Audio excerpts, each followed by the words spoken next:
Hi, I'm Chef Ray Arpke, and along with my wife, I've owned and operated Euphemia Haye restaurant for the past 35 years.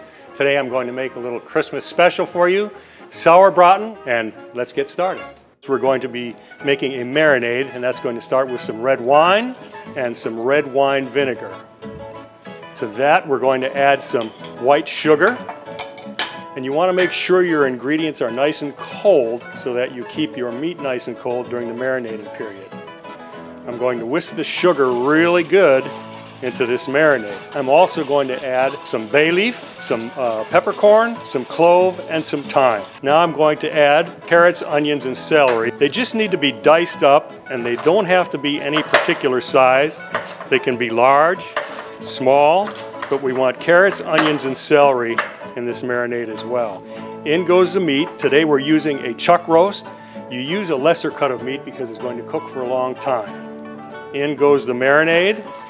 Make sure all that sugar is dissolved. This is going to sit in your refrigerator for 4 to 6 days. Every day you're going to turn it twice, like this.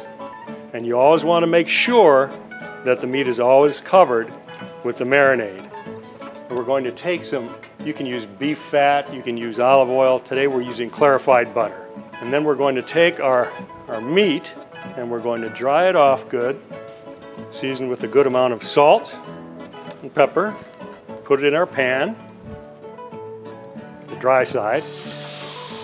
We're going to dry the other side out. Pepper and salt. See how it's coming along there nicely? It's browning up. So now we're going to do the same thing with the other side.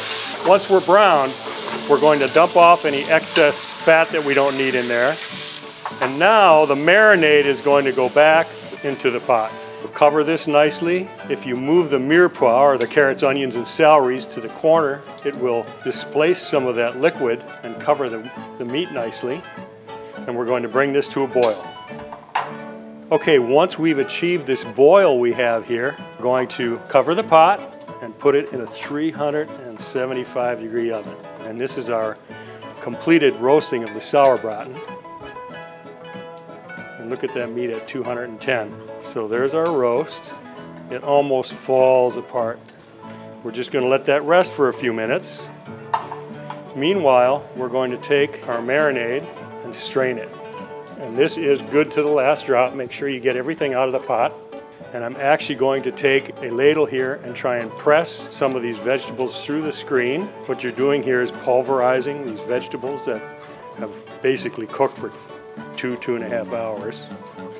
The more of this you put in, the less thickening agent you have to put in, because these vegetables actually help thicken the sauce.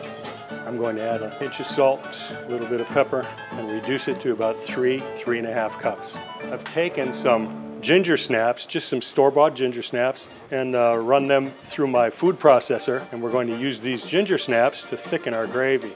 It's probably going to take 5 to 8 minutes for it to thicken to its fullest, so you want to make sure that you don't put too much in there. I can see that this is already going to be enough ginger snap in there. After it's reduced and thickened, we're going to add some dried currants, or in this case, today I'm using dried cherries. And we're going to let this sit now until those cherries plump up.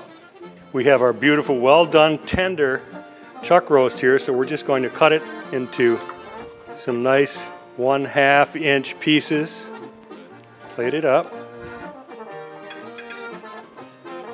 And as promised, we're going to serve this with potato dumpling, or Kartoffelknödel by any other name, and then some Bavarian red cabbage, which is also sweet and sour. Okay, we'll just put a little bit of the sauce with the plumped up cherries in it, and that's our dish. Because of my German background, this is my traditional holiday dish, Sauerbraten with red cabbage and potato dumpling. Happy holidays from Euphemia Haye and all of my staff, myself, and my wife.